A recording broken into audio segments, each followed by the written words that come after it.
헬라어로요, 아디아포라라는 말이 있어요. 아디아포라.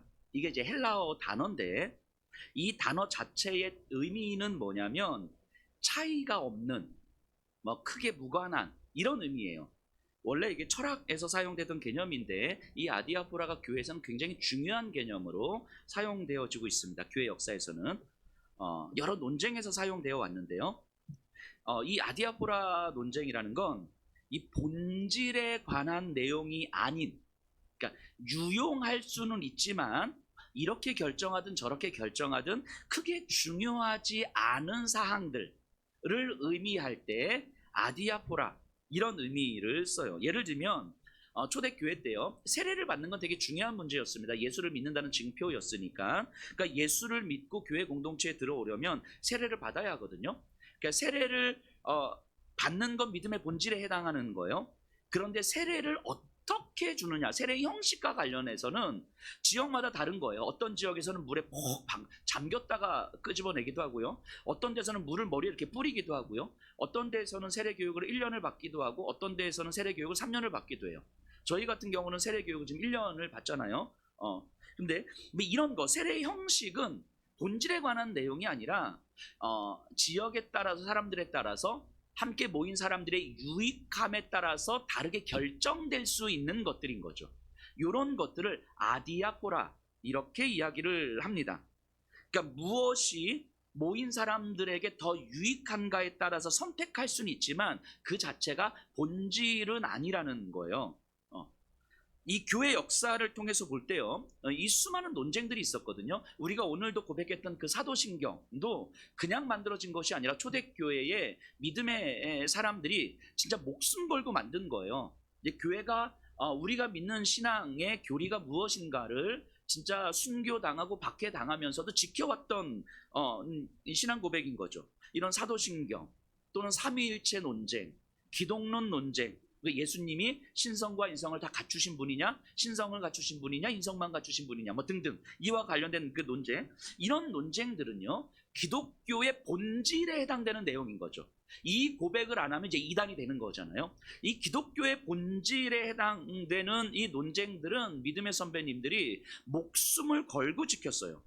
그런데 기독교의 본질이 아닌 내용들로도 교회는 수없이 많이 싸우고 갈등하고 목숨을 걸었죠. 예를 들면 교회 역사 속에서 이런 게 있었어요. 성직자의 호칭을 뭐라고 불러야 될 것인가, 이런 것 때문에 박터지게 싸우는 거예요. 뭐 성직자는 예배 드릴 때 어떤 옷을 입어야 되는가, 예배 찬송은 어떤 반주를 해야 되는가, 오르간을 해야 되는가, 건반만 해야 되는가, 기타를 쳐도 되는가, 드럼을 쳐야 되는가, 뭐 등등등. 성경 봉독은 예전에는 성직자만 읽었잖아요. 성경 봉독은 성직자만 할 수 있는 것인지, 뭐 이런 논쟁들로 인해서 교회는 끊임없이 싸우고 끊임없이 갈등하고 갈라지고 뭐 이랬죠. 근데 이런 것들은 중요한 문제들이 아니잖아요. 그러니까 이럴 수도 있고 저럴 수도 있는 것들인 거죠. 뭐 이런 걸 아디아포라라고 하는 거예요. 그러니까 아디아포라는 그렇기 때문에 얼마든지 양보할 수 있고, 내 생각과 다르더라도 얼마든지 받아들일 수 있는 문제, 내가 받아들이고 내 생각을 양보한다 할지라도 아무 문제 일어나지 않는 그런 거예요. 그래서 이건 아디아포라입니다 라고 말하는 건 이것 때문에 싸우지 말고 서로 양보하면서 서로 포용합시다. 그냥 우리에게 뭐가 더 유익한지를 이제 봐서 좀 적절한 걸 결정합시다. 뭐 이런 의미인 거죠. 근데 실제 교회 역사를 보면 이 아디아포라의 문제로 교회가 싸우고 갈등하고 갈라지기도 하죠. 이 한국 교회는 특히나 이 아디아포라 문제가 굉장히 큰 이슈들이 많이 됐죠. 근데 왜 그랬을까요? 왜 복음의 본질이 아닌 것들에 왜 그렇게 목숨을 걸고 싸웠겠습니까? 이유는 분명합니다. 너무너무 분명해요. 본질에 대한 선명함이 없었기 때문이에요. 본질을 정확하게 선명하게 알지 못하기 때문에 본질이 아닌 것들에 목숨을 거는 거예요. 정작 무엇에 목숨을 걸어야 되는지를 몰랐기 때문에 목숨을 걸지 않아도 되는 것들에 목숨을 걸고 싸우는 거죠. 여러분들, 그 교회는 너무나 우리가 잘 알고 있는 것처럼 예수님 외에 어떤 존재도 우리에게 소망일 수 없음을 믿고 가르치고 배우는 곳이잖아요. 그래서 교회는 그거 하는 곳이잖아요. 뭐 예수님 아니고서도 우리가 믿고 따를 존재들이 많습니다. 뭐 이런 거 가르치는 곳이 아니잖아요. 그러면 우리는 예수님을 닮아가는 인생에 목숨을 걸면 되는 거죠.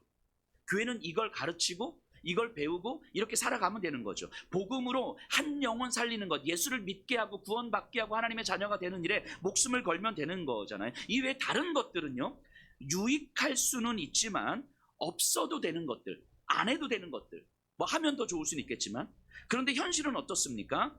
정작 예수님을 배우고 예수님을 닮아가는 일에, 한 영혼을 살리는 일에 목숨을 걸기보다는 다른 것들에 더 목숨을 거는 듯 하지 않을까 싶은 생각이 듭니다. 교회 역사가 그랬어요. 어떻게든 한 영혼을 살릴 것인가 보다 어떻게든 목사의 권위를 좀 더 내세울 것인가, 여기에 목숨 거는 거예요. 어떻게든 과부와 고아와 같은 이 사회적 취약계층들을 도울 것인가가 아니라 어떻게든 교회를 멋지게 건축할 것인가, 이런 거에 목숨을 거는 거예요. 여러분들, 제가 지금 설교할 때 이렇게 양복을 입고 있지만, 제가 양복을 입고 있는 이유가 뭐겠습니까? 이래야 됩니까?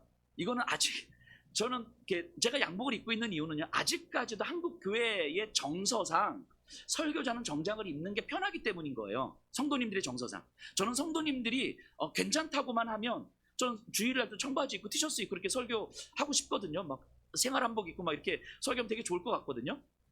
예전에도 그래서 제가 주일 예배를 제외하고는 양복 안 입잖아요. 이렇게 금요 예배 때 티셔츠 입고 설교하니까 어떤 분이 놀라셔가지고 근데 제가 양복을 입는 이유는 성도님들을 배려하는 거예요. 한국 교회에 익숙해진, 이런 정서에 익숙해진 성도님들에 대한 배려인 거지, 꼭 양복을 입어야만 하는 건 아니죠. 그래서 성도님들이 나중에 회의를 하셔서, 순장님들 회의하셔가지고, 목사님들, 우리 목사님 양복 입게 하지 마십시다, 청바지 하나 사주십시다. 그래서 제가 이제 청바지 입고 티셔츠 입고 이렇게 설교하고 이어 마이크 이렇게 막 하고 설교하고, 괜찮지 않겠습니까? 뭐 이런 것들은요, 하면 우리에게 유익하기 때문에, 정서상 편안하기 때문에 이렇게 하는 거지, 이런 것 자체가 우리가 목숨을 걸어야 될 일은 아닌 거죠. 이것 때문에 박 터지게 싸워야 될 일은 아닌 거죠. 양복을 입을 거냐 말 거냐 때문에 서로 막 핏대 세우고 이런 게 아니라는 거죠. 어쩌면 우리는 본질이 아닌 것들에 너무 목숨 걸고 있는 거 아닙니까? 교회들마다 뭐 이런 거 많이 있잖아요. 뭐 우리 5,000명의 성도와 500명의 뭐 이렇게 선교사와 뭐 50명의 박사들을, 그래서 우리의 비전은 555, 뭐 이런 거, 이런, 사실 이런 것들에 이제 목숨 걸고, 한번 생각해 보세요. 우리가 교회에서 피 터지게 싸우는 거의 대부분의 내용들은 아디아보라의 문제 아닐까요? 대부분의 것들은. 가만히 잘 생각해 보면요, 정말 복음의 본질을 지키기 위해서 정말 피 터지게 목숨 걸고 싸우는 것입니까? 아니면 복음의 본질은 외면한 채 교회에서의 내 경험과 내 생각이 더 중요하기 때문에, 내 자존심 때문에 목소리를 높이고 있는 것입니까? 오늘 우리가 사도행전 15장에서 공부하는 예루살렘 공회가 바로 그런 거예요. 우리 지난 시간에도 예루살렘 공회 먼저 살펴봤지만, 두 번째 시간인데요, 이 아디아포라의 문제를 어떻게 처리하는지, 반면에 복음의 본질을 어떻게 지키고 있는지를 잘 볼 수 있을 것입니다. 이 예루살렘 공회는요, 지난주에도 말씀드렸던 것처럼 이제 이방인이었다가 그리스도인이 되는 사람들, 그러니까 율법을 전혀 모르고 할례를 받지 않았던 사람들인데, 이제 예수를 믿고 이제 교회 공동체 안으로 들어오는 사람들에게 이 유대인 그리스도인들이, 교회에 이제 터줏대감처럼 이제 앉아 있는 사람들이, 쟤네들한테도 할례 시켜야 돼, 쟤네들도 율법의 정결법, 음식법을 지키게 해야 돼 라고 이제 주장을 한 거예요. 그렇게 가르치기 시작한 거예요. 그러자 바울하고 이제 대파 붙었죠. 그래서 이제 예루살렘으로 모여서 사도들과 교회 지도자들이 모여서 이제 이 문제를 어떻게 할 거냐라고 이제 논의하기 시작한 거예요. 자, 15장 4절 5절입니다. 예루살렘에 이르러 교회와 사도와 장로들에게 영접을 받고 하나님이 자기들과 함께 계셔 행하신 모든 일을 말하매, 바리새파 중에 어떤 믿는 사람들이 일어나 말하되 이방인에게 할례를 행하고 모세의 율법을 지키라 명하는 것이 마땅하다 하니라. 자, 바울 일행이요, 이제 예루살렘으로 왔습니다. 근데 도착하고 나서 본인들의 경험을 이야기한 거예요. 1차 선교 여행을 다니면서 이방인들에게 복음을 전했던 이야기, 율법을 전혀 알지 못하는 사람들이 성령의 임재를 경험하고 하나님의 자녀가 되었던 이야기를 이제 막 한 거예요. 그러자 이제 바리새파였다가 그리스도인이 된 사람들이 일어나서 말을 하는 거죠. 그러니까 그러니까 저들이 교회 공동체 안에 들어왔으니까, 그러니까 이제 할례를 해야지. 그러니까 율법을 지키게 가르쳐야지. 할례도 안 하고 율법도 안 가르치고 음식법도 안 지키고 저들이 생활을 하던 그대로 하면 이게 교회가 무너지는 거 아니냐고, 이렇게 이야기하기 시작한 거예요. 어쩌면 지난주에도 말씀드렸던 것처럼 바리새파 그리스도인들이 이 고집스러움도 있었겠지만 또 한편에서는 걱정이 됐을 거예요. 저렇게 우리는 지난 600여 년 동안 식민지를 거쳐오면서 우리의 믿음을 지켜왔잖아요. 이 지켜온 힘이 뭐였습니까? 율법과 할례였단 말이죠. 그러니까 이 대가를 치르면서 믿음을 지켜왔기 때문에 우리는 600여 년을 지켜왔는데 저들은 지금 아무런 대가도 치르지 않고 그냥 들어온 거 아니냐고, 교회에. 그러니까 뭔가 대가를 치르게 해야지 믿음이 잘 자라지. 그게 할례와 율법 아니냐, 이렇게 이야기를 하고 있는 거죠. 자, 7절입니다.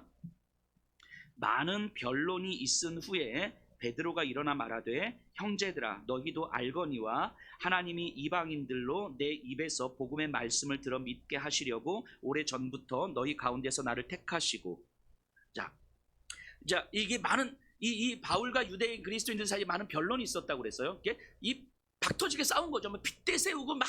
근데 이게 자칫 잘못하면 이제 세력 싸움으로 가는 거잖아요. 바리새파 출신의 그리스도인들 한 그룹, 그리고 이방인 그룹 한 그룹, 완전 세력 싸움 가면 이제 갈라지는 거죠. 이제 교파 갈라지는 거죠. 자, 너희들은 무슨 교단해? 우리는 무슨 교단 할게. 뭐 이러는 거잖아요. 근데 그런 상황이 벌어질 법한데 그런 상황에서 이제 베드로가 일어난 거예요. 그래서 이제 베드로가 자기 경험을 이야기하는데 고넬료 사건을 이야기합니다. 고넬료 사건은 사도행전 10장에 나온 사건이거든요. 자, 베드로는요 전형적인 유대인이에요. 예수님과 3년을 같이 다녔고 십자가의 죽으심과 부활을 경험했고, 그리고 예수님의 승천을 받고 성령의 임재를 경험했어요. 완전 그리스도인이죠. 그럼에도 불구하고 완전한 유대인이었습니다. 그 그리스도인이 됐음에도 불구하고 이방인들하고 식사 안 하고요, 이방인들하고 교제 안 하고요, 여전히 유대 공동체 안에서 이렇게 살고 있었던 그리스도인이었어요. 그런데 그런 베드로에게 하나님이 강권적으로 일하셔서 이끄셔서 이 가이사랴에 있는 이방인 백부장, 그러니까 로마 군대의 장교였던 고넬료의 집에 가게 됩니다.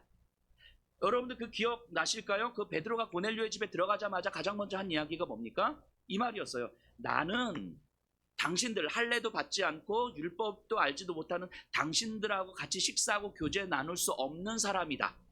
이거는 우리의 법에 의하면 불법이다. 나는 당신들과 함께 있을 수가 없는데, 그런데 하나님께서 가라고 하셔서 왔는데 도대체 왜 부른 거야? 이렇게 이야기를 하잖아요. 이 그리스도인이지만 완전한 유대인이었죠, 베드로는요. 뭐 그래서 그 고넬료의 집에서 베드로가 예수님의 복음을 전하자 성령이 임하시는 거예요. 고넬료와 그의 가족들에게 성령이 임했고 예수님을 영접했고 하나님의 자녀가 되는 놀라운 일이 있었습니다. 할례를 받지도 않았는데, 율법을 잘 모르는데 이 하나님의 자녀가 된 거예요. 이 경험은요 베드로의 삶의 태도를 완전히 바꾸어 버렸죠. 자, 10절 11절입니다 9절부터 볼게요. 9절에서 11절. 믿음으로 그들의 마음을 깨끗이 하사 그들이나 우리나 차별하지 아니하셨느니라. 그런데 지금 너희가 어찌하여 하나님을 시험하여 우리 조상과 우리도 능히 매지 못하던 멍에를 제자들의 목에 두려느냐.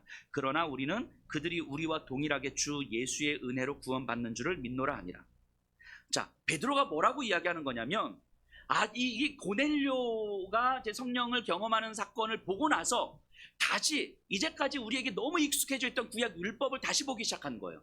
다시 생각해 보니까 우리의 조상, 믿음의 조상이라고 하는 아브라함도 할례와 율법으로 구원을 받지 않았는데 하나님이 구원을 먼저 시켜주시고 하나님의 자녀로 먼저 삼아주시고 그리고 나서 할례를 구원받은 자의 징표로 주셨는데, 모세도 이스라엘 민족도 하나님께서 먼저 애굽에서 데리고 나오신 다음에 너는 내 백성이다라고 말씀하신 다음에 내 백성이니까 이렇게 살아야지라고 하면서 언약의 징표로 율법을 주셨는데, 그러니까 우리의 조상들도 할례와 율법이 구원의 조건이 아니었는데 왜 지금 우리는 이방인들에게 할례와 율법을 구원의 조건이라고 말하고 있느냐? 라고 지금 베드로가 바리새파 그리스도인들에게 이야기하는 거죠.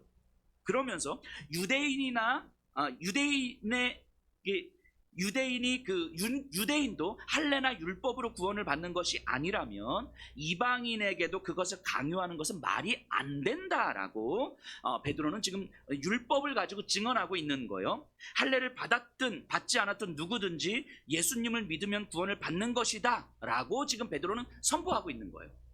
자, 일단 여기까지는 오늘날 우리는 이제 이 구약으로 따지면 이방인들인 거잖아요. 여기 유대인 출신이 없잖아요. 여기는 그러니까 이방인들이잖아요. 이방인인 우리가 듣기에는 사실 이거 별로 어렵지 않게 듣습니다. 여기까지는 뭐 이 당시 유대인 그리스도인들에게는 좀 어렵게 들렸겠지만, 근데 여기서 우리가 한 번 더 생각해 봐야 되는 건 베드로가 말하는 이 구원, 바울이 그렇게 강력하게 이야기하고 있는 이 구원이 무엇인지를 진짜 잘 생각해 보셔야 돼요. 오늘 설교를 좀 들으시면요, 지금부터 제가 구원에 대한 이야기를 이제 말씀드릴 텐데 이 구원의 의미를 선명하게 정리하고 계셔야 됩니다. 우리가 구원을 예수 믿고 저 구원 받았어요, 천국 백성 됐어요, 이런 식으로 이해를 하니까 우리에게 구원은 굉장히 그냥 단회적 사건이 돼버리는 거예요. 과거에 경험했던 어떤 사건, 내가 예수님을 믿게 되었던 어떤 사건, 그러니까 우리가 홀딱 넘어가는 거죠. 누군가가 이단 같은 누군가가 와가지고 당신 구원을 언제 어디서 몇 시에 받았습니까? 뭐 이렇게 물어보면 그렇지, 구원 내가 예수님을 믿은 게 분명히 있었는데 언제 기억이 안 나는 거죠. 당신 그건 구원을 받은 게 아닙니다. 그런가? 막 헷갈리는 거예요. 왜 이런 질문에 헷갈리게 됩니까? 예수 믿고 구원받았다고 생각하니까 딱 이렇게 단회적 사건으로 생각을 하니까 구원을 그러니까 이 구원파에서 이야기하는 공격해서 들어오는 것들에 우리가 마음이 훅 흔들리는 거예요. 여러분들 이 구원의 문제를 분명하게 이해를 하지 못하면 지난주에 말씀드린 것처럼 자격과 구별됨을 분별하지 못하게 되는 거예요. 그러면 복음의 본질이 아닌 것에 목숨 걸면서 정작 본질에는 소홀히 여기게 되는 거예요. 그리고 이단들 앞에서도 우리는 취약해지는 거죠. 오늘 좀 설교를 들으시면서 특별한 이야기는 아니겠지만 잘 정리하고 계시면 좋겠습니다. 여러분, 우리가 하나님을 부를 때 창조주 하나님 이렇게 부르잖아요. 창조주 하나님이라고 부르는 이유는 뭡니까? 하나님이 태초에 천지를 창조하셨기 때문이에요.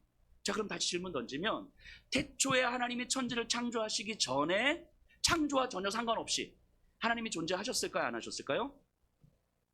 그렇죠. 존재 안 하셨어요. 이런 큰일 나는 거예요. 하나님 창조와 상관없이 하나님이 존재하셨어요. 자, 창조와 상관없이 하나님은 존재하셨는데 그럼 이 하나님은 창조주 하나님은 아니잖아요. 그죠? 창조와 상관없이 존재하신 하나님은 창조주가 아니잖아요. 그럼 이 하나님은 어떻게 존재하셨을까요? 이 하나님을 무슨 하나님이라고 부릅니까? 사랑이라고 부르잖아요. 요한서신에서 하나님의 본질을 뭐라고 표현합니까? 하나님은 사랑이시라. 이 사랑이시라, 이 의미가 뭡니까? 삼위일체 하나님, 성부 하나님, 성자 하나님, 성령 하나님의 관계를 의미하는 거죠. 그러니까 창조 이전의 하나님은 영원 속에서 성부, 성자, 성령, 삼위일체 하나님으로 존재하고 계셨다는 거예요. 근데 삼위일체 하나님의 본질이 뭐냐면 사랑의 관계라는 거예요. 삼위일체 하나님은 완전하신 사랑의 관계 안에 계셨던 분인 거죠. 서로가 모든 것을 아시고 서로를 위해서 자신의 모든 것을 내어주시는 것이 가장 완전한 기쁨이 되는 관계. 이게 성부, 성자, 성령 하나님의 사랑의 관계인 거죠.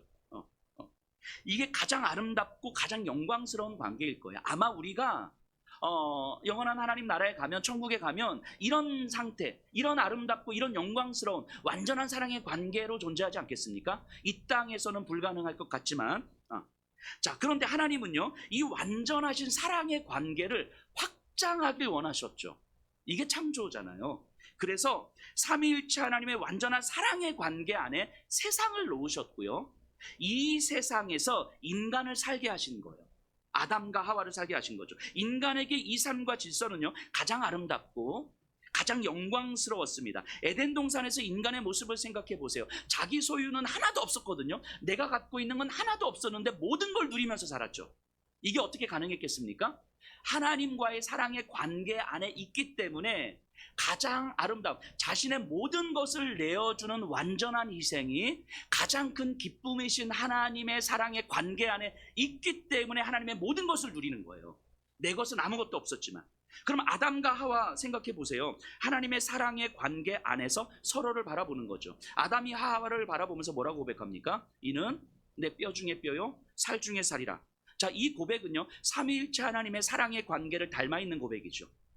성부, 성자, 성령 하나님이 이 고백하시는 거잖아요. 내가 너이며 너를 위한 삶은 나에게 가장 큰 기쁨이라는 사랑의 고백이 아담이 하와에게 하는 고백이에요. 이게 그냥 단순한 로맨틱한 사랑의 고백이 아니라 존재론적인 고백인 거죠. 우리가 어떤 존재인지, 너와 나는 완전한 하나며 그리고 내가 너에게 주는 모든 것은 나에게 가장 큰 기쁨이라고 고백하는 거예요. 이게 삼위일체 하나님의 사랑의 관계인 거예요. 그래서 인간과 인간과 세상의 관계가 그랬어요. 이걸 창조 질서라고 이야기합니다. 이게 에덴의 질서죠. 그런데 인간은요 삼위일체 하나님의 사랑의 관계 안에서 떨어져 나와요. 이걸 죄라고 부릅니다. 죄를 지은 인간은요 이제부터 딱 자기 소유만큼만 누리면서 살게 되죠.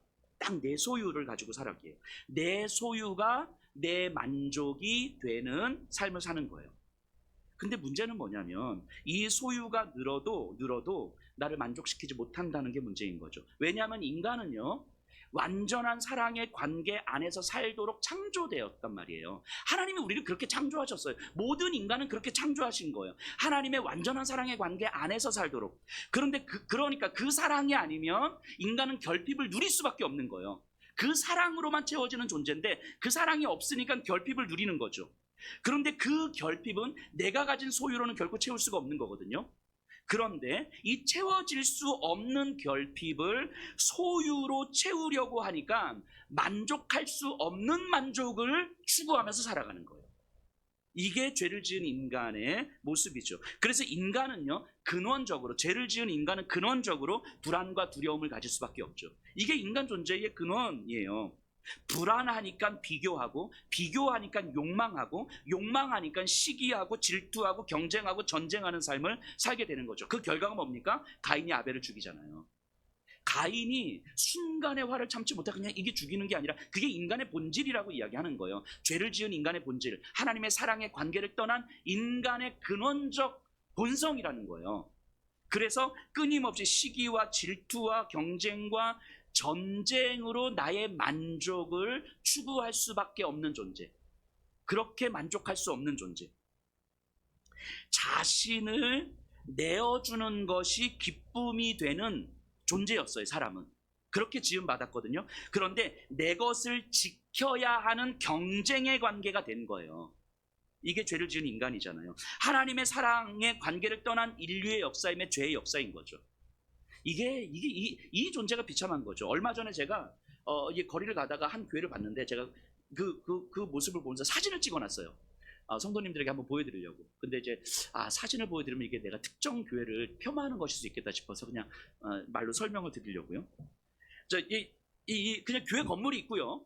그 옆에 이제 주차장이 바로 있었어요. 주차장에 현수막이 이렇게 막 여러 개 붙어 있었거든요. 현수막에 뭐라고 붙어 있었냐면 하나님은 사랑이시라. 뭐 누구든지 뭐 환영한 뭐 이런 거였어요. 그리고 주차장 바로 밑에 뭐라고 어떤 팻말이 있었냐면 외부인 주차 금지. 혹시 이 내용을 보고 뭐가 문제지? 혹시 이렇게 생각하십니까?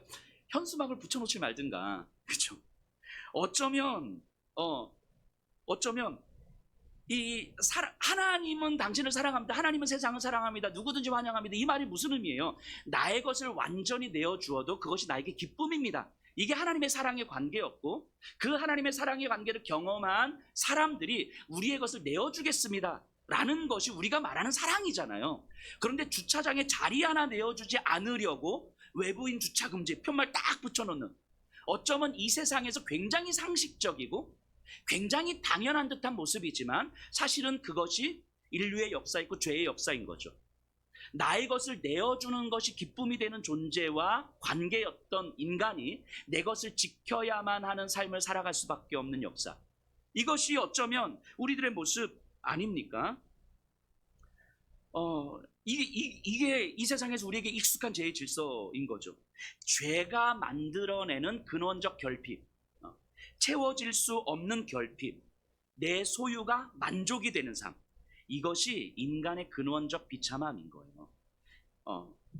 그래서 인간은 불안과 두려움을 벗어날 수가 없는 거예요. 그러니까 조금 더 착한 사람, 조금 더 덜 착한 사람, 뭐 이런 사람은 있을 수 있지만 아무리 착한 사람이어도 이 근원적 비참함에서 벗어날 수가 없는 거예요. 근원적 불안과 두려움에서 벗어날 수가 없는 거예요. 하나님의 사랑의 관계를 떠난 인간은 이럴 수밖에 없는 거예요. 왜냐하면 인간은 그렇게 창조되었으니까. 오늘날 우리가 살아가는 삶을 한번 보세요. 뉴스, 미디어, 또 인스타그램, 우리를 끊임없이 비교하게 만들고 욕망을 부추기잖아요. 우리의 소유를 한번 보세요. 우리는 더 이상 필요한 걸 소비하지 않죠. 내가 갖고 싶은 걸 소비하잖아요. 그래서 저 자동차를, 저 아파트를, 저 옷을, 저 신발을 갖고 싶게 만들고 저것을 소유하면 조금은 더 만족스러운 삶이 될 것 같은 환상을 부추기는 거죠. 그리고 끊임없이 새로운 상품은 만들어지는 새로운 상품을 우리는 갖고 싶어지는 거예요. 그 욕망도 날로 새로워지는 거죠. 그럴수록 비교와 불안은 더 커지는 거죠. 분명히 그 이전보다도 많이 채워지는 삶을 살아가는데 훨씬 더 결핍을 누리고 훨씬 더 불안해지고 훨씬 더 두려워하는 삶을 살아가는 거예요. 그렇게 우리의 인생의 시간은 흐르는 거죠. 그렇게 40이 되고 50이 되고 60이 되는 거죠. 채워지지 않는 결핍을 채우려는 인생으로, 그리고 그 인생에서 여전히 채워지지 않는 결핍에서 비참한 자신을 바라봤을 때 그저 우리가 자랑할 수 있는 건 남들보다 조금 더 채운 걸로 자랑하는 거고, 남들보다 내가 지금 조금 더 편한 삶을 살아가는 걸로 자랑할 뿐인 거지, 사실은 여전히 채워지지 않는 결핍, 불안을 느끼지 않습니까? 마치 시지프스의 형벌처럼. 시지프스의 형벌이 뭡니까? 무거운 돌을 산 밑에서 산 위까지 끊임없이 끌어올려요. 정말 최선을 다해서. 그래서 산 위에까지 올려놓으면 돌이 다시 떨어지는 거죠. 그럼 다시 밑에서 다시 올리는 거예요. 평생 반복하는 거예요. 정말 열심히, 정말 최선을 다해서 살아가는데 언제나 그 자리인 것 같은 거죠. 예전보다 더 열심히 살았고 예전보다 더 많이 벌고 예전보다 더 많이 풍족해진 것 같은데 여전히 내 결핍은 채워지지 않아요. 여전히 내 불안함은 해결되지 않는 거예요. 제가 종종 이런 질문 던지잖아요. 지금 여러분들이 살고 있는 이 삶의 질서, 여러분들이 지난 한 주간도 살아왔던, 지난 1년간 살아왔던 삶의 질서가 1000년 동안 지속된다고 한번 생각해 보세요. 여러분들 지금 이 삶을 1000년 동안 사실 거예요. 어떠실 것 같으세요? 너무 좋겠다. 이런 생각, 너무 좋겠다. 내 옆에 있는 이 사람과는 내가 5000년도 삽니다. 뭐 이런 겁니까? 우리 연세가 좀 있으신 분들은요, 우리 권사님들한테 제가 이 질문 던졌더니 뭐 이러시더라고. 끔찍하다고. 여러분들, 우리가 살아가봤자 한 7, 80이니까 짧은 인생 살아가니까 나름 거기에 의미도 부여하고 뭐 힘들지만 이런 의미도 저런 의미도 부여하면서 살아가는 거지, 만일 이 인생이 1000년 동안 지속된다고 생각하면 결국 시지프스의 형벌 같은 삶을 계속 살아가는 거잖아요. 채워지지 않는 결핍을 채우기 위해서 정말 최선을 다해서 이러는데 항상 그 자리이고, 연봉은 올랐는데 여전히 부족하고, 뭐 이 삶을 반복해서 살아가는 거잖아요. 여전히 눈앞에서 너 불확실한 미래를 바라보면서 불안에 벌벌 떨면서 어떻게 살아가야 될지, 내 자녀를 어떻게 키워야 될지 여전히 불안에 벌벌 떨면서 살아가는 거잖아요.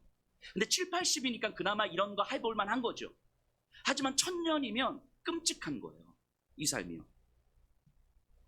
왜 끔찍하겠습니까? 언제나 제자리인 것 같으니까. 인간은 근원적으로 채워질 수 없는 결핍을 가지고 있으니까. 채워질 수 없는 결핍을 채울 수 없는 것들을 채우면서 살아가려고 하니까. 그러니까 이것이 무한정 늘어지면 끔찍해지는 거예요. 무한정 늘어지면. 그 결핍을 내 능력치보다 더 많이 채우려고 하면 이제 불법도 저지르는 거고 편법도 저지르는 거예요. 그것이 돈일 수도 있지만 돈이 아닐 수도 있는 거죠. 이 정서적 결핍도 있는 거죠. 정서적 결핍은 누군가를 괴롭히고 힘들게 하면서 정서적 대리만족을 채우기도 하는 거고요. 뭐 이것이 요즘 우리 아이들에게 뭐 학교 폭력이라든지 이런 것들이 사실은 다 이런 이 정서적 결핍으로부터, 그러니까 자기도 모르는 어떤 채워지지 않는 어떤 결핍을 만들어내는 정서적 대리만족 아닙니까? 또 근데 그게 자기에게 힘이 없으면, 누군가를 괴롭힐 힘이 없으면 정서적으로 고립되는 거죠. 뭐 그렇게 나쁜 짓을 하지는 않더라도 여전히 우리 안에는 비교를 통해서 나를 채우려는 욕망이 꿈틀거리고 있는 거잖아요. 이게 우리의 인생 아닙니까? 삼위일체 하나님의 사랑의 관계를 잃어버린 삶은 누구나 이런 삶을 살아가는 거예요. 그 정도의 차이가 있을 뿐인 거지 누구나 이런 삶을 살아가는 거예요. 자, 그럼 다시 정리해보면요, 구원이라는 건 우리를 삼위일체 하나님의 완전한 사랑의 관계 안으로 다시 초청해 주시는 은혜죠. 다시 우리가 구원이라고 이야기하는 건 하나님이 우리를 구원해 주신다고 하는 건 내가 너 천국 보내줄게. 이런 게 아니에요. 이런 게 아니에요. 삼위일체 하나님의 완전하신 그 사랑의 관계 안으로 우리를 초청해 주신 하나님의 은혜인 거예요. 그러니까 이 사랑의 관계 안으로 들어와서 사랑의 관계를 누리면서 살아가는 게 구원이라는 거예요. 그러니까 구원은 단회적 사건일 수가 없는 거예요. 예전에 나 언제 어디서 이렇게 예수님 믿었는데 이런 게 아닌 거예요. 이런 게 아닌 거예요. 사랑의 관계 안으로 우리를 초청해 주신 하나님의 은혜. 그래서 우리 인간의 근원적 결핍은 오직 하나님의 사랑 안에서만 채워질 수 있다는 사실을 깨닫게 해주시는 거예요. 그래서 인간의 가장 비참하고 깊은 죄, 하나님의 저주를 받을 수밖에 없는 자리, 하나님께서 저주해야만 하는 그 자리까지 예수님이 내려가신 거잖아요. 그 자리까지 내려가셔서 가장 비참하고 깊은 죄의 자리까지 내려가셔서 하나님의 저주를 받으신 거잖아요. 그게 십자가의 죽음 아닙니까? 성부 하나님은요, 당신의 아들을 자신이 저주할 수밖에 없는 자리로 보내셨어요. 성자 예수님은요, 아버지의 뜻에 순종해서 아버지의 저주를 받는 자리로 스스로 가신 거예요.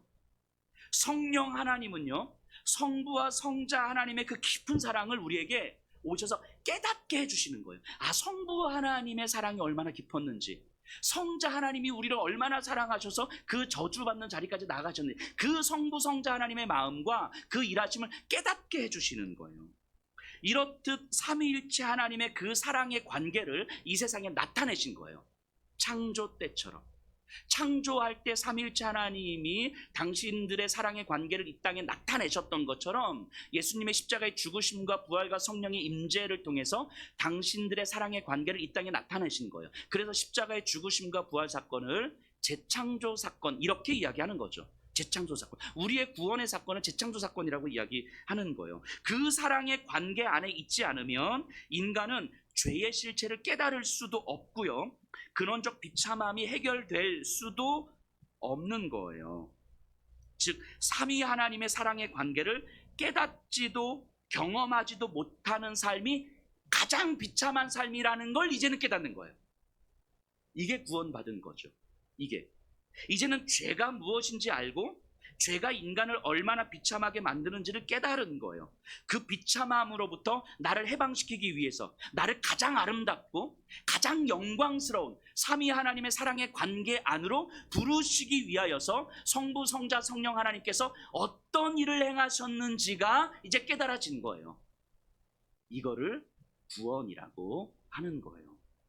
구원을 이렇게 우리가 경험한다면요, 인간이 율법을 얼마나 잘 지키는지, 할례를 받았는지, 이런 게 아무 의미 없다는 사실을 깨닫게 되는 거예요. 베드로가 말하고자 하는 바가 바로 이거예요. 바울이 강력하게 선포하는 바가 바로 이거예요. 여러분들이 받은 구원이 바로 이런 거예요. 이런 거. 그냥 예수 믿고 구원받고 저 이제 천국 갈 거예요, 이런 게 아닌 거예요. 여러분들의 존재가 지금 어디에 있는지를 선명하게 깨달은 거예요. 여러분들의 존재는요, 채워지지 않는 그 결핍의 자리, 죄의 권세가 다스리는 자리가 아니라 삼위일체 하나님의 완전한 사랑의 관계 안에 놓여져 있다는 거예요. 에덴의 질서에서 아담과 하와가 그랬던 것처럼 우리가 그 사랑의 관계 안에 놓여져 있다는 거예요. 여러분들, 이 구원을 받았다는 사실이 여러분들에게 어떤 의미가 있는지 잘 생각해 보셔야 돼요. 로마서 8장은 이거를 너무 선명하게 잘 보여주고 있습니다. 자, 여러분들의 인생이요, 때로는 절망에 빠질 수 있죠. 죽을 것처럼 힘들 수 있습니다. 그런 일들이 우리의 인생에서 얼마든지 일어날 수 있고요, 누구에게나 일어날 수 있어요. 예수님을 믿는 사람이든 믿지 않는 사람이든 고통과 절망의 문제는 누구에게나 다 찾아옵니다. 예수님을 믿는 사람에게도 안 믿는 사람에게도 교통사고는 일어날 수 있고요, 다리가 부러질 수도 있는 거예요. 자녀들이 아플 수도 있는 거라고요. 이거는 신앙과 상관없이 이 땅을 살아가는 모든 사람들에게는 일어날 수 있는 일들이죠. 그렇게 우리가 힘이 들어서 탄식할 때, 기도조차 나오지 않아서 하나님을 향하여서 그저 신음하며 주저앉아 있을 때 로마서 8장은 뭐라고 이야기하냐면, 여러분들 안에 계신 성령 하나님께서 여러분들 위하여 탄식하고 계신다고 말씀하시거든요. 자, 어떤 탄식이겠습니까? 성령님이 여러분들 안에서 어떤 탄식을 하고 계시겠습니까? 이런 거 아니겠습니까? 제 안에서 이 여환옥이라는 사람 안에 있는 성령 하나님께서 제가 정말 탄식도 할 수 없는 그 절망의 자리에 놓여져 있을 때 하나님을 향하여서 욕을 하다 원망하다 더 이상 원망도 나오지 않아서 그냥 아버지 하고 울면서 4시간이고 5시간이고 주저앉아 있을 때 내 안에 여환옥이라는 사람 안에 있는 성령 하나님은 어떻게 탄식하시겠습니까? 아마 이런 거 아니겠습니까? 하나님 당신이 우리의 사랑의 관계 안에 놓으신 존재 아닙니까? 이 여환옥이라는 사람은 가장 완전한 사랑 안에 놓으셨는데 이 세상의 질서 때문에 이렇게 고통스러워하고 이렇게 신음하고 이렇게 탄식하고 있습니다.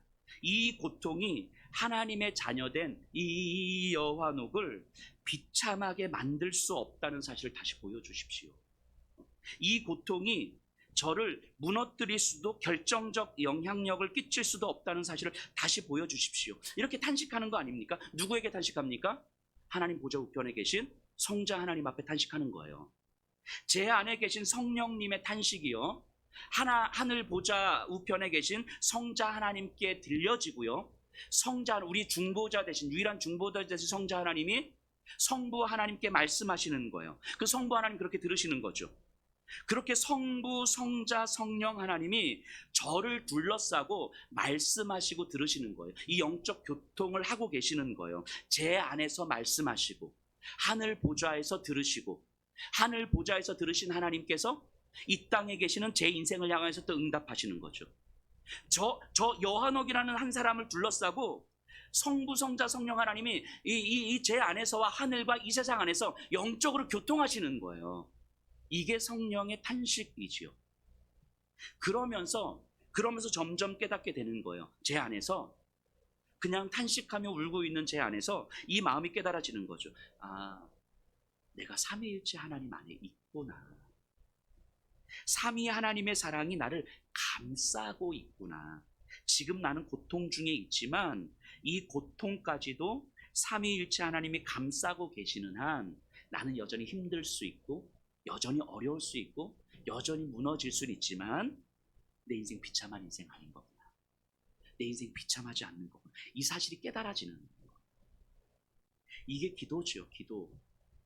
기도가 깊어질 때 삼위 하나님께서 나를 감싸고 일하고 계심을 경험하게 되는 거예요. 이거를 영적 각성이라고 하는 거예요. 영적으로 각성한다고 할 때 이런 의미인 거죠. 한없이 연약한 내 인생을 감싸고 계신 삼위 하나님의 사랑이 나를 살게 하신다는 것을 경험하는 거예요. 로마서 8장에서 바울이 이것을 선명하게 경험하고 나서 이렇게 고백하는 거예요. 8장 39절 40절에서 내가 확신하노니 사망이나 생명이나 천사들이나 권세자들이나 현재일이나 장래일이나 능력이나 높음이나 깊음이나 다른 어떤 피조물이라도 우리를 우리 주 그리스도 예수 안에 있는 하나님의 사랑에서 끊을 수 없다. 그 어떤 피조물이라도 탄식하며 주저앉아 있고 울고 있고 비참해하고 있고 절망에 빠져서 어쩔 줄 몰라 하고 있는 내 안에서 일어나고 있는, 내 안에서 말씀하시고 하늘 보좌에서 들으시고 하늘 보좌에서 들으신 하나님이 또 이 세상 가운데 응답하시고 나를 감싸고 있는 삼위일체 하나님의 일하심이 내 안에 점점 경험이 되면서 내가 고통스러워도, 내가 힘이 들어도, 내가 무너져도 우리 주 그리스도 예수 안에 있는 하나님의 사랑 안에서는 그 어떤 것도 나를 끊을 수 없는 거겠구나. 이것이 경험이 되는 거예요. 이것이 고백이 되는 거예요. 이게 복음이죠.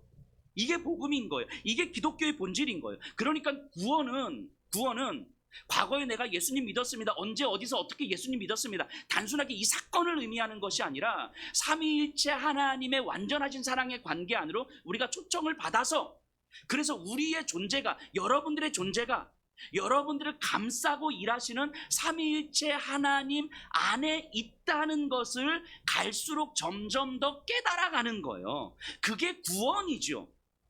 그래서 구원을 받았지만 바울이 이렇게 이야기하는 거죠. 구원을 이루라고 이야기하는 거죠. 구원을 이루어 가라고 이야기하는 거예요. 그래서 여러분들의 인생이, 여러분들의 존재가 이 세상에 채워질 수 없는 그 결핍을 소유로 채우려고만 하는 이 세상 속에 있지 않다는 사실을 깨닫게 하는 거예요. 근원적 결핍의 문제가 해결되었다고 이야기하는 거예요. 믿음이 성장한다는 것은 이것이 점점 더 깊이 경험이 되고 깨달아지는 거예요. 그래서 나의 것을 내어주는 것이 조금씩 조금씩 기쁨이 되는 삶이 가능해지는 거예요. 그래서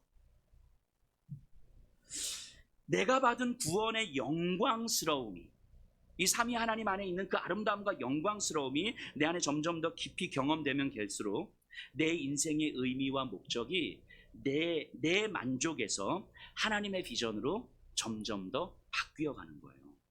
고통과 절망이 나에게서 조금씩 조금씩 상대적으로 덜 크게 여겨지는 거예요. 다른 이들을 포용하고 존중하고 섬기는 일이 그렇게 어렵지는 않은 거예요. 나와 맞지 않는 것 같은 사람을 기다려주고 옳다고 인정하는 일이 그리 힘겨운 일이 아닐 수도 있는 거죠. 본질이 선명해지면요, 구원이 깊이 경험이 되면 그렇게 되는 거예요. 우리 인생에서 영적 각성이 그래서 자주 지속적으로 일어나야 되는 거예요. 그래서 이 예배의 자리에, 말씀의 자리에, 기도의 자리에 계속해서 나를 노출시키셔야 되는 거죠. 우리 본문을 조금만 더 볼게요. 베드로가 말한 후에 예수님의 형제였던 야고보가 일어나서 베드로의 의견을 지지하고 나서 이렇게 결론을 짓거든요. 오늘 본문이었는데요, 19절에서 20절입니다. 그러므로 내 의견에는 이방인 중에서 하나님께로 돌아오는 자들을 괴롭게 하지 말고 다만 우상의 더러운 것과 음행과 목매어 죽인 것과 피를 멀리하라고 편지하는 것이 옳으니. 자, 이방인 그리스도인들에게 할례와 율법, 정결법을 강요하지 말자는 거예요. 이 말은 기독교의 복음은 은혜이지 할례와 율법에 있지 않음을 분명히 선포한 거죠. 자, 본질에 대해서는 이제 분명한 일치를 본 거예요. 다만 우리 네 가지만 좀 금합시다. 그래서 우상을 섬기는 것, 음행, 목매어 죽인 것, 피, 요 네 개만 금합시다. 자, 우상을 섬기는 건요, 당시 이방 세상에서는 너무 자연스럽게 일어났던 일이었어요. 그러니까 문화적이었던 거예요. 문화. 근데 그 유대인 그리스도인들도 이제 회당에서 율법을 들었잖아요. 그러니까 유대인 그리스도인들이 볼 때 그것도 불편하니까 그거 하지 말자, 이렇게 이야기한 거예요. 음행, 이건 당연한 거죠. 결혼 관계 외에 다른 성관계 하지 말라는 거예요. 이건 너무 당연한 거죠. 그리고 목매어 죽인 것과 피는 연결되는데, 구약에서 하나님이 이게 피채 먹지 말라, 짐승을 잡을 때 피채 먹지 말라고 말씀하셨거든요. 생명이 피에 있기 때문에. 그래서 짐승을 잡은 다음에 피를 다 뺍니다. 다 빼서 이제 먹어요. 근데 이방인들은요, 그렇게 안 하거든요. 목매달아 죽여요. 그런 피가 남아있죠. 이걸 그대로 먹는 거예요. 그러니까 그렇게 하지 말자. 그래서 목매달아 죽인 것, 그 다음 피, 이제 금하자. 요 네 개를 정리했어요. 그리고 이 네 가지를 지켜야 되는 이유를 말씀하시는데 21절이에요. 이는 예로부터 각 성에서 모세를 전하는 자가 있어 안식일마다 회당에서 그 글을 읽음이라 하더라. 그러니까 각 지역 회당에서 그리스도인들도 모세의 율법을 계속 배우고 있었던 거거든요. 그러니까 모세의 율법을 듣고 배우고 있기 때문에 이 우상, 음행, 목매어 죽인 것, 피, 이거는 이 그리스도인들이어도 이건 불편한 거예요. 정서적으로. 이게 구원의 문제는 아니지만 이 종교적 생활을 오랫동안 해왔던 이들에게 있어서는 그건 너무 불편한, 그렇게 목매달아 죽이고 피를 먹는 사람들하고 같은 교회 공동체에 있다는 게 정서적으로 불편한 거예요. 그러니까 이거는 유대인 그리스도인들을 좀 배려하기 위해서 이건 우리가 지켜주자, 이렇게 결정을 좀 한 거예요. 이에 바울도 충분히 동의합니다. 여러분들, 그 바울이요, 율법을 지키지 말자 이렇게 말한 게 아니에요. 할례 하지 말자 이렇게 말한 게 아니에요. 율법에서 명령하고 있는 것들을 그리스도인들에게, 이방인 그리스도인들에게도 지키게 하자라는 데 동의를 했다는 거예요, 바울이. 왜 이럴 수 있었을까요? 본질에 있어서는 이미 일치를 봤으니까. 본질은 이미 일치를 봤으니까. 구원의 문제는 이미 충분하게 공유했고 일치를 봤기 때문에 구원의 문제가 아닌 다른 것들은 오케이, 그렇게 합시다. 이것 때문에, 이건 본질이 아닌데 이것 때문에 유대인 그리스도인들하고 박터지게 싸워가지고, 왜 꼭 피를 먹는 게 왜 문제야 하면 이 박터지게 싸워가지고 유대인들 그리스도인들에게 갈라설 필요 없다는 거예요. 이미 본질의 일치를 봤기 때문에. 아마 이 본질에 있어서 일치를 경험하지 않았으면 이 문제 가지고 박터지게 싸웠을 거예요. 분명히 이것 때문에 교단이 갈라졌을 거예요. 그런데 본질에 있어서, 구원의 문제에 있어서, 복음에 있어서 충분하게 일치를 봤기 때문에 이런 정도는 우리가 지킬 수 있는 거죠. 얼마든지. 처음 말씀드렸던 아디아포라의 문제라고 여겼으니까요. 여러분, 이제 정리해 보세요. 복음의 본질, 구원의 경험이 더 선명하고 더 깊어질수록 나와 다른 생각, 나와 다른 사람들을 포용하고 받아들이는 것이 훨씬 쉬워요. 아무 일도 일어나지 않습니다. 야, 피 먹지 마. 야, 이거 모든 교회 성도들에게 피 먹지 마. 먹지 말게 합시다. 이래도 아무 일도 일어나지 않아요. 괜찮은 거, 이런 거는. 바꿔 말하면 본질이 무엇인지 제대로 알지 못하기 때문에, 제대로 경험하지 못했기 때문에 본질이 아닌 것들에 목숨 거는 거예요. 여러분들, 우리가 많이 경험하는 것처럼 그리스도인들이 교회 안에서 정치 이야기가 나오면 목에 막 핏대 세우는 이유가 뭡니까? 핏대 세우고 막 어느 당을 지지하는 게 죄는 아니잖아요. 그 죄는 아니잖아요. 뭐 이렇게 이 당을 저 당을 지지할 수 있는데, 근데 마치 죄를 지은 것처럼 막 핏대를 세우는 이유가 뭐겠습니까? 분명합니다. 이유는 분명합니다. 삼위일체 하나님의 사랑의 관계를 깊이 경험하지 못했기 때문이에요. 분명해요. 그 삼위 하나님의 사랑의 관계를 깊이 경험하지 못했기 때문에 정치 문제 나오면 핏대 세우는 거예요. 목사가요, 은퇴할 때 돈 더 달라고 교회하고 싸우는 이유가 뭡니까? 자기가 평생 목회했던 교회하고 그 또 좀 돈 좀 더 달라고 이렇게 뭐 이것밖에 안 주냐 이러고 싸우는 이유. 제가 얼마 전에 우리 아내한테, 여보, 내가 여기 평생 사역하고 이제 개척 목사하고 이제 사역하고 나서 가는데 예수평화교회에서 아무것도 안 줘. 여보는 어떨 것 같아? 그 아내가 너무 흔쾌히 괜찮대요. 괜찮을 것 같아요. 우리가 요구하지 말자고. 단지 퇴직금이 적립하는 게 있잖아요. 그거는 당신 통장이 아니라 내 통장으로 들어왔으면 좋겠다. 왜냐면 당신 통장으로 들어가면 그것도 뭐 헌금하고 그것도 성교할 거 뻔하니까 그거는 좀 내 통장으로 들어왔으면 좋겠다. 나 알겠다고 그랬어요. 네, 재정치한테 말씀드리겠다고. 근데 목사가 은퇴하면서 돈 좀 더 달라고 피 터지게 싸우는 이유가 뭡니까? 내 평생 교회했던, 섬겼던 목회하고, 이유는 분명해요. 삼위일체 하나님의 깊은 사랑의 관계를 경험하지 못했기 때문인 거예요. 그게 경험이 안 되니까 그거 가지고 싸우는 거예요. 교회에서 나를 인정해주지 않는다고, 나와 너무 안 맞는다고 서로를 험담하는 막 이유가 뭡니까? 이유는 분명한 거예요. 하나님의 사랑의 관계를 깊이 경험하지 못했기 때문인 거예요. 그게 경험하지 못했기 때문에 다른 것들에 대해 목숨 거는 거예요. 다른 것들에 대해 자존심이 걸려 있는 거죠. 다른 것들 때문에 핏대 세우는 거예요. 본질이 아닌 것들에, 아디아보라의 문제들에 목숨을 거는 거죠.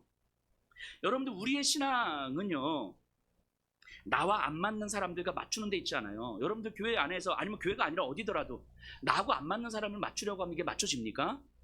한 입을 덮고 40년을 살아도 안 맞는데 안 맞춰져요. 맞추고 올 수 있으시면 맞추시되, 맞춰가는 데 목적이 아니라 나와 하나님과의 사랑의 관계를 더 깊이 경험하는 데 방향이 있는 거예요.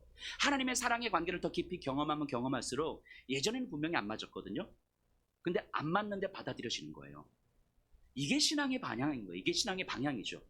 맞추려고 하는 게 아니라 내가 하나님의 사랑의 관계 안에 있다는 사실을 더 깊이 깨달으면 깨닫는 것, 이게 내 신앙의 방향이어야 되는 거예요. 그게 무엇이든 이게 이 방향으로 맞춰지고 점점 더 깊어질수록 나하고 안 맞는 건 아무 의미가 없어요. 아무 문제가 안 돼요. 내가 불편한 건 아무 의미가 없어요. 내가 자존심 상하는 건 아무 문제 안 돼요. 이 사랑의 관계가 깊어지지 않기 때문에 나하고 안 맞는 게 문제가 되는 거고, 내가 불편한 게 문제가 되는 거고, 내 자존심 상하는 게 문제가 되는 거겠죠. 세상에는요, 우리가 이해하기 힘든 사람들이 참 많죠. 너무 억울한 일들, 교회 안에서는 그래도 신사들이 있는 거잖아요. 밖에 나가면 너무 답답한 일들, 비상식적인 사람들과의 만남들이 이루 말할 수 없이 많죠. 지혜로워야 됩니다. 예수 믿는다고 무조건 다 참아야 되고 이런 거 아니에요. 저도 그런 거 별로 좋아하지 않습니다. 하지만 진지하게 자기에게 질문 던져보셔야 돼요. 세상 속에서 억울하고 답답한 일을 당할 때 우리를 움직이는 힘이 내가 덜 억울한 방식은 아닌가요?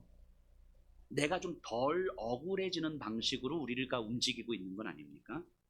그럼 진작에 한번 더 고민해 봐야 되는 거겠죠. 적어도 믿음의 사람들은, 적어도 오랜 시간 믿음 생활한 사람들은 삼위 하나님의 그 사랑의 관계 안에 있는 나를 볼 수 있어야 되는 거잖아요. 내가 덜 억울한 것이 나를 움직이는 힘이 아니라 삼위 하나님과의 사랑의 관계가 나를 움직이는 힘이어야 되는 거죠. 물론 여기서 지혜로워야 되지만, 나를 이 관계 안으로 초청하시기 위해서 십자가를 지신 예수님을 볼 수 있어야 하지 않겠습니까? 그리고 여전히 이 삼위 하나님의 아름다움과 영광스러움을 알지 못하는 그 누군가를 이 관계로 초청하기 위해서 나를 지금 여기에 놓으셨다는 사실을 볼 수 있어야 되지 않겠습니까? 내가 있는 그 삶의 자리, 거기서 내가 불편하고 내가 힘들고 내가 어렵고 내가 억울해도 여기서 나를 움직이는 힘은 내가 덜 억울한 삶의 방식이 아니라 삼위의 하나님과의 깊은 사랑의 관계여야 되는 거 아니겠습니까? 나를 내어주는 삶이요, 기쁨이 되기를 소망하지만 기쁨이 안 될 수 있죠. 왜냐하면 우리는 예수님이 아니니까. 나를 내어주고 억울할 수 있고, 나를 내어주고 속상할 수 있고, 나를 내어주고 아까울 수 있죠. 얼마든지. 아직은 우리는 이 세상에 살고 있으니까. 하지만 더 중요한 것은 나는 이미 가장 아름다운 사랑의 관계 안으로 부름을 받았다는 사실인 거죠. 그리고 이거는 성부, 성자, 성령 하나님께서 나를 부르시기 위해서 하셨던 일이기 때문에 나도 끊어낼 수가 없고, 이 세상에 그 어떤 것도 끊어낼 수 없다는 것을 우리는 믿는 거지요. 그 사실을 우리는 볼 수 있어야 되는 거 아니겠습니까? 그렇다면 그렇게 몸부림치며 살아가는 우리들의 모습을 우리의 믿음의 다음 세대들은, 우리의 자녀들은 보고 자라는 거 아닙니까? 우리 엄마 아빠가 덜 억울한 삶의 방식으로만 살다 보면 우리도 덜 억울한 삶의 방식으로 살아가는 거죠. 결국 채워지지 않는 결핍을 내 소유로 만족하면서 살아가려고 하는 삶일 수밖에 없는 거죠. 우리가 정작 목숨을 걸어야 하는 건 복음의 본질이에요. 우리가 받은 구원이 정말 무엇인지를 더 깊이 경험하기를, 깨닫기를 갈망하셔야 됩니다. 내가 삼위 하나님의 사랑의 관계에 있다는 사실이 얼마나 아름답고 영광스러운 것인지를 온 몸을 다해 경험하기를 갈망하셔야 돼요. 여기에 목숨 거셔야 되는 거예요. 이게 그리스도인입니다. 그러면 다른 사람들이 조금은 더 사랑스러워 보일 수 있고요, 저들을 이 아름다움으로 초청하고 싶어지는 거죠. 그렇게 관용하고 포용하는 거예요. 오늘 설교 제목이 이거잖아요. 본질에는 일치를, 비본질에는 관용을, 그리고 모든 것에는 사랑을. 이 문구는요, 그리스도인의 정체성과 삶의 태도를 너무 잘 보여줍니다. 정말 간절히 소망하기는 우리 예수평화교회가 이런 모습이었으면 좋겠고요, 그리고 이 자리에 계신 모든 분들이 여러분들의 평생에 이 아름답고 영광스러운 삶을 경험하시기를 간절히 소망합니다. 우리 성찬식을 할 텐데요,